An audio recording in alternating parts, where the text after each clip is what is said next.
깊은 밤, 혼자 소파에 앉아 있거나 침대에 누워 있을 때 문득 가슴속이 텅 빈 것 같은 느낌을 받으신 적 있으실 겁니다.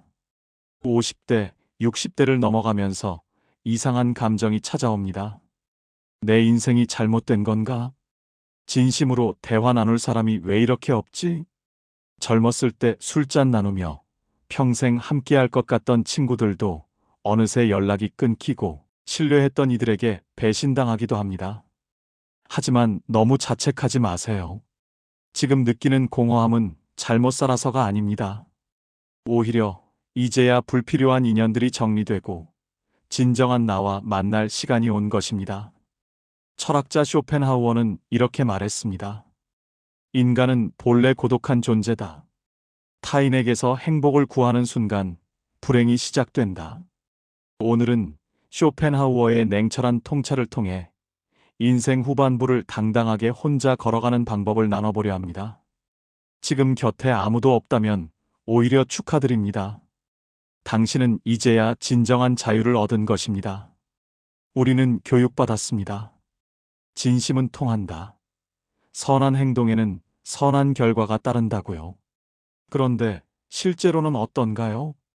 진심을 다해 도왔는데 당연하게 여기거나 심지어 배신당한 경험 한 번쯤은 있으실 겁니다. 쇼펜하우어는 인간 본성을 매우 냉철하게 분석했습니다. 그는 인간을 본능적으로 자신의 이익을 최우선하는 이기적 존재라고 정의했습니다. 문명사회에서 예의를 갖추고 웃지만 그 안에는 언제든 자신의 이익을 위해 남을 희생시킬 수 있는 본능이 숨어 있다는 것입니다. 우리가 관계에서 상처받는 근본 이유는 기대 때문입니다. 내가 도와줬으니 저 사람도 도와주겠지. 20년 친구인데 설마 거짓말하겠어? 이런 믿음이 순진한 착각임을 깨닫는 데는 오래 걸리지 않습니다. 쇼펜하우어는 말합니다. 인간은 상황이 바뀌면 태도가 바뀐다. 그것은 배신이 아니라 본성이다. 특히 돈이나 이해관계가 얽히면 사람은 놀랍도록 잔인해집니다. 어제까지 형제처럼 지내던 사이도 돈 때문에 원수가 되고 가족끼리도 유산 문제로 법정 싸움을 합니다.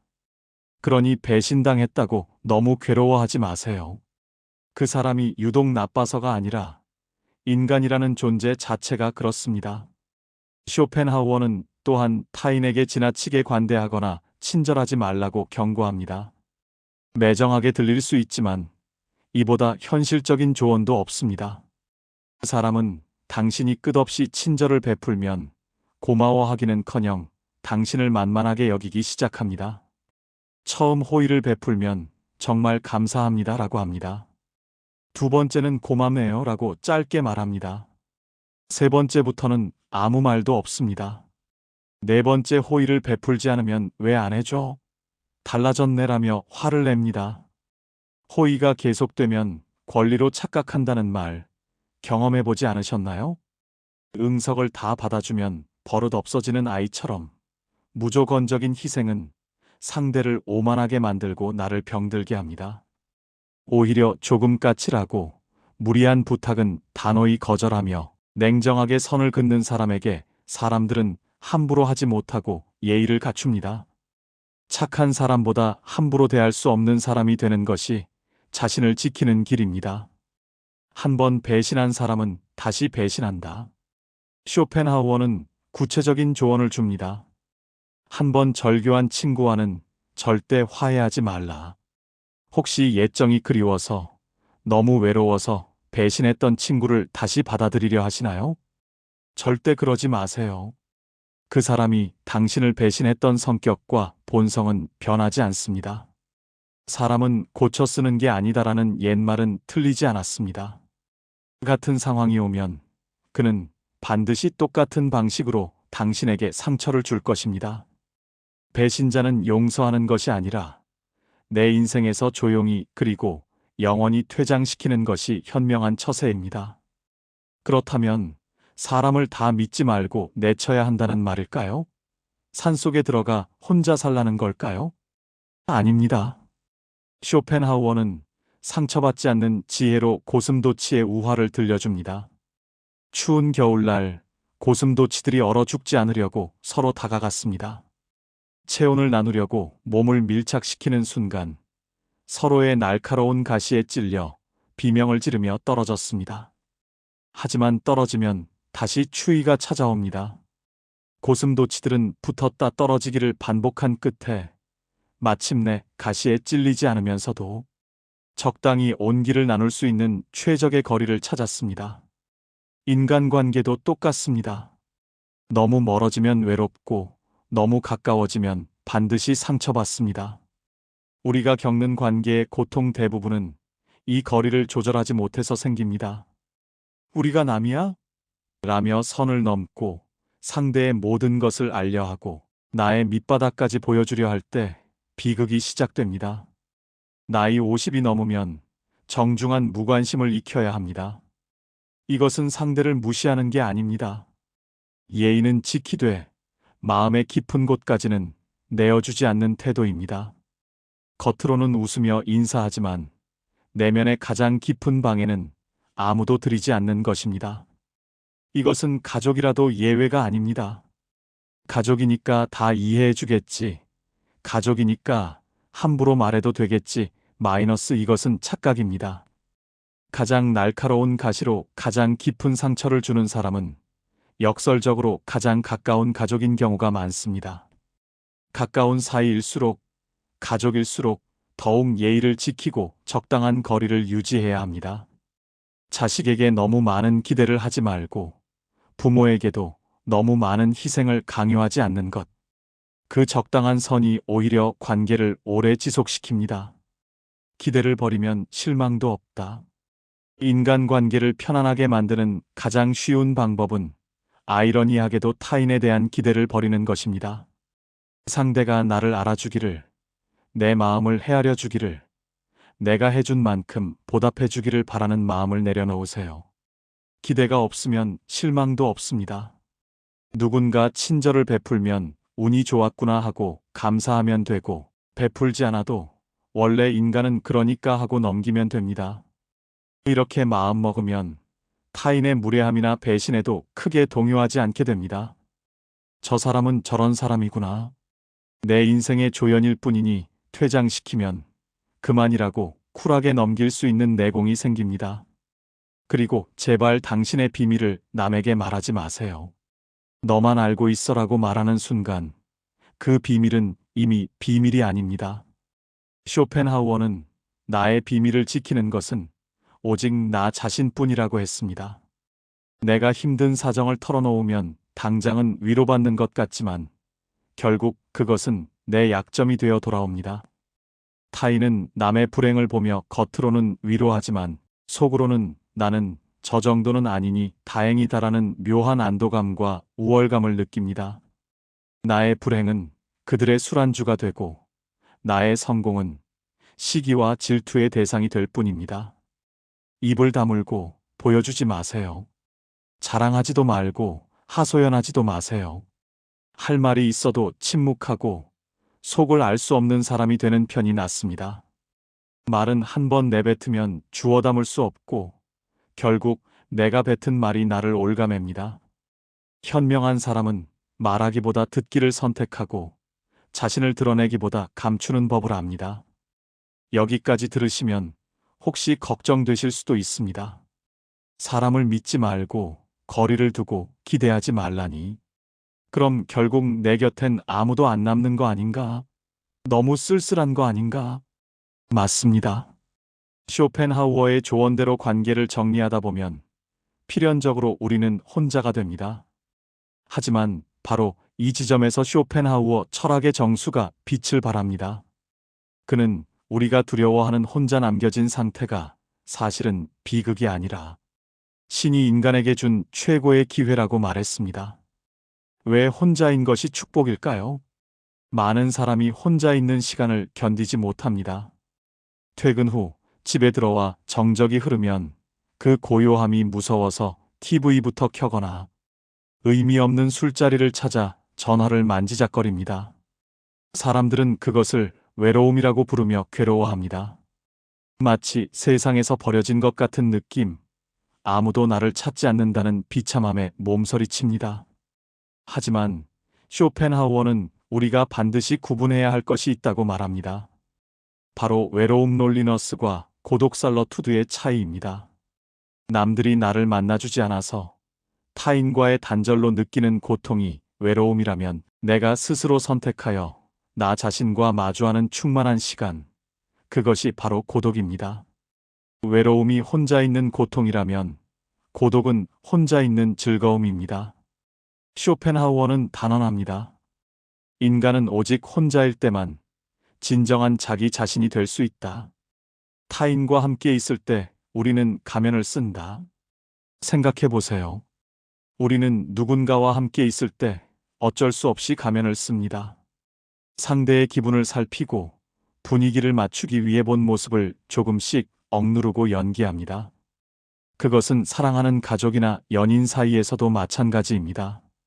완벽한 솔직함은 관계를 깨뜨릴 위험이 있기에 우리는 평생 타인의 시선이라는 감옥 속에서 눈치를 보며 살아가는 셈입니다. 그러나 문을 닫고 홀로 남겨진 순간은 어떻습니까? 비로소 남의 눈치를 볼 필요가 없어집니다. 하기 싫은 말을 억지로 지어낼 필요도, 억지 웃음을 지을 필요도 없습니다. 가식적인 겸손을 떨 필요도, 남에게 잘 보이기 위해 화려한 옷을 입을 필요도 없습니다. 쇼펜하우어가 말한 완벽한 자유는 바로 이 고독 속에 있습니다. 혼자 있는 시간이야말로 우리가 태어난 모습 그대로 숨 쉴 수 있는 유일한 시간입니다. 그렇다면 왜 사람들은 이 귀한 자유를 견디지 못하고 자꾸 밖으로만 돌까요? 쇼펜하우어는 그 이유를 내면의 빈곤 때문이라고 꼽습니다. 내면이 공허하고 머릿속이 텅 빈 사람일수록 타인에게 집착합니다. 자신 안에 가진 것이 없기 때문에 혼자 있으면 지루함과 권태를 견딜 수 없습니다. 그래서 끊임없이 외부에서 자극을 찾고 남들의 인정으로 자신을 채우려 하고 시끄러운 모임에 나가 떠들어야만 자신이 살아있다고 느낍니다. 반대로 내면이 풍요롭고 지적인 사람들은 타인에게 바라는 것이 별로 없습니다.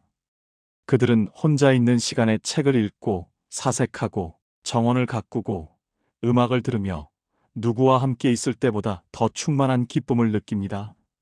자기 안에 즐거움의 원천을 가진 사람은 굳이 밖에서 물을 구하러 다니지 않습니다. 나이 50이 넘어 친구가 줄어들고 혼자 있는 시간이 늘어났다는 것은 슬퍼할 일이 아닙니다. 그것은 이제 당신이 타인에게 기대지 않고도 스스로 설 수 있는 단단한 내공이 쌓였다는 증거입니다. 위대한 사람들은 모두 고독을 사랑했다. 역사적으로 뛰어난 예술가, 위대한 철학자, 성인들은 모두 고독을 사랑했던 사람들입니다. 그들은 군중 속의 소음보다 혼자만의 침묵 속에서 위대한 생각을 길어 올렸습니다. 당신이 지금 누리고 있는 그 고요한 시간은 당신을 더 깊고 품격 있는 사람으로 만들어주는 인생의 선물입니다. 그러니 이제부터는 혼자 밥 먹고, 혼자 산책하고, 혼자 여행하는 것을 두려워하지 마세요. 고독을 즐길 줄 아는 사람이야말로 그 누구보다 강인하고 자유로운 영혼을 가진 사람입니다. 우리가 불행하다고 느끼는 또 하나의 큰 이유는 행복에 대한 잘못된 정의 때문입니다. 우리는 흔히 행복이란 로또에 당첨되거나 자식이 크게 성공하거나 짜릿하고 즐거운 일이 매일 일어나는 상태라고 생각합니다. 그래서 그런 대단한 일이 일어나지 않는 평범한 일상을 지루하고 불행하다고 여깁니다. 하지만 염세주의 철학자라 불리는 쇼펜하우어는 역설적이게도 가장 현실적인 행복론을 제시합니다. 행복은 쾌락의 크기가 아니라 고통의 부재에 달려 있다. 인간의 욕망은 끝이 없어서 하나를 가지면 둘을 원하고 둘을 가지면 셋을 원합니다. 잠시의 쾌락은 금방 사라지고 그 뒤에는 더 큰 권태가 찾아옵니다. 그러니 더 큰 기쁨을 쫓으려 하지 말고 고통이 없는 상태를 유지하는 것에 만족하라는 것입니다. 생각해 보세요. 오늘 당장 몸에 큰 병이 없고 빚쟁이에게 쫓기지 않으며 마음을 짓누르는 큰 걱정거리가 없다면 그것이 바로 최상의 행복입니다. 우리는 작은 가시 하나만 손가락에 박혀도 온몸의 건강함은 잊은 채 그 가시의 고통에만 집중하는 존재입니다. 마찬가지로 우리는 가진 9가지의 감사함은 잊고 가지지 못한 한 가지 때문에 괴로워하며 인생을 낭비합니다. 특히 나이가 들수록 조심해야 할 것은 비교라는 독입니다. 동창회에 나가서 친구의 명품 가방을 보거나 지인의 자식이 대기업에 갔다는 소식을 들으면 왠지 모르게 내가 초라해지는 기분을 느낄 때가 있습니다. 쇼펜하우어는 인간은 항상 위를 보고 살아가는 것이 문제라고 말합니다. 나보다 잘난 사람, 나보다 부자인 사람만 쳐다보며 스스로를 지옥으로 몰아넣습니다. 하지만 쇼펜하우어는 단호하게 말합니다. 위를 보지 말고 아래를 봐라. 이것은 비겁한 자기 위안이 아닙니다. 이것이야말로 내 마음의 평화를 지키는 최고의 지혜입니다. 세상에는 지금 이 순간에도 병원에서 고통받는 사람들, 전쟁과 기근으로 죽어가는 사람들, 당장 끼니를 걱정해야 하는 사람들이 너무나 많습니다. 그들에 비하면 지금 따뜻한 방에 앉아 이 글을 보고 있는 당신의 삶은 얼마나 평온하고 축복받은 삶입니까? 남들이 가진 화려한 겉모습에 속지 마세요. 지나치게 행복해 보이는 사람은 겉으로만 그래 보일 뿐 그 속을 들여다보면 누구나 감당하기 힘든 짐을 지고 살아갑니다. 부자는 부자대로 재산을 지키기 위한 불안에 떨고 권력자는 언제 그 자리에서 내려올지 몰라 잠을 설칩니다. 오히려 소박하고 조용한 일상을 보내는 당신이 그들보다 훨씬 더 평온하고 알차게 살고 있는지도 모릅니다. 질투는 인간을 스스로 불행하게 만드는 가장 어리석은 감정입니다. 남들이 알아주기를 바라지 마세요. 남들이 부러워하기를 기대하지도 마세요. 타인의 시선에서 벗어나 고통 없는 오늘 하루에 감사하는 마음, 그것이 나이든 우리가 가질 수 있는 최고의 행복입니다. 이제 인생의 후반전입니다. 축구 경기도 전반전은 체력으로 뛰지만 후반전은 노련함과 전략으로 뛰어야 합니다. 인생의 전반전을 가족을 위해, 회사를 위해, 타인의 기대에 부응하기 위해 뛰었다면 이제 후반전은 오로지 나 자신을 위해 뛰어야 할 시간입니다. 쇼펜하우어는 말합니다. 인간은 누구나 홀로 태어나 홀로 죽는다. 결국 인생의 마지막 순간까지 내 곁을 지키는 사람은 배우자도 자식도 친구도 아닙니다.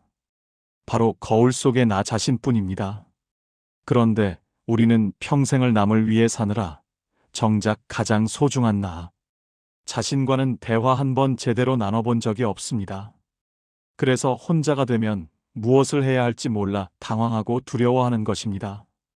이제부터라도 인생의 무게 중심을 밖에서 안으로 옮겨야 합니다. 자식에게 올인하지 마세요. 자식은 내 소유물이 아니라 잠시 내 품을 거쳐가는 손님일 뿐입니다. 자식의 성공이 나의 성공이 아니고 자식의 효도가 내 노후의 보험이 될 수 없습니다. 배우자에게도 너무 의존하지 마세요. 그 사람도 그저 외롭고 약한 한 인간일 뿐입니다. 대신 스스로의 가장 좋은 친구가 되어주세요. 남에게 베풀었던 그 극진한 친절과 배려를 이제는 당신 자신에게 베풀어 주세요. 좋은 옷이 있으면 아끼지 말고 내가 먼저 입고 맛있는 음식이 있으면 내가 먼저 드세요. 내가 좋아하는 음악이 무엇인지, 내가 언제 가장 편안함을 느끼는지 내 마음의 소리에 귀를 기울여 보세요. 나이 듦을 서러워하지 마세요. 쇼펜하우어는 노년을 가면 무도회가 끝난 뒤라고 표현했습니다. 젊은 시절의 격정적인 욕망과 가면들이 다 벗겨지고 비로소 인간의 참된 얼굴이 드러나는 시기라는 뜻입니다. 성욕도 명예욕도 경쟁심도 사그라든 그 자리에 비로소 평화와 지혜가 깃듭니다. 이것은 상실이 아니라 홀가분한 해방입니다. 오늘 우리는 쇼펜하우어의 시선을 빌려 인간관계의 냉혹함과 고독의 위대함에 대해 긴 이야기를 나누었습니다. 어쩌면 이 이야기가 조금 차갑고 쓸쓸하게 들리셨을지도 모르겠습니다. 하지만 이 차가운 진실을 받아들일 때 역설적으로 우리의 마음은 더 따뜻해지고 단단해집니다. 더 이상 사람에게 기대하지 않기에 상처받지 않고 혼자 있는 시간을 사랑하기에 외롭지 않기 때문입니다. 나이 50이 넘어서 찾아오는 고독은 형벌이 아닙니다. 그것은 인생의 이막을 오롯이 당신 자신을 위해 살라고 신이 주신 비상구이자 축복입니다. 잎사귀를 다 떨구고 찬바람 속에 홀로 선 겨울나무가 겉으로는 외로워 보일지 몰라도 그 땅속 깊은 곳에서는 다가올 봄을 위해 그 어느 때보다 깊고 튼튼하게 뿌리를 내리고 있습니다. 지금 당신 곁에 아무도 없다고 해서 슬퍼하지 마세요. 비열하고 계산적인 가짜 관계들이 다 정리되고 비로소 당신이라는 고귀한 존재만 남은 것입니다. 당신은 혼자일 때 가장 온전하고 가장 자유로우며 가장 품격 있는 사람입니다. 스스로를 믿고 이 고요한 자유를 마음껏 누리십시오. 오늘의 이 긴 이야기가 밤잠 설치며 외로워했던 당신의 마음에 작은 위로와 등불이 되었기를 진심으로 바랍니다. 평온한 밤 되십시오. 글이 좋으셨다면 구독과 좋아요 부탁드립니다. 감사합니다.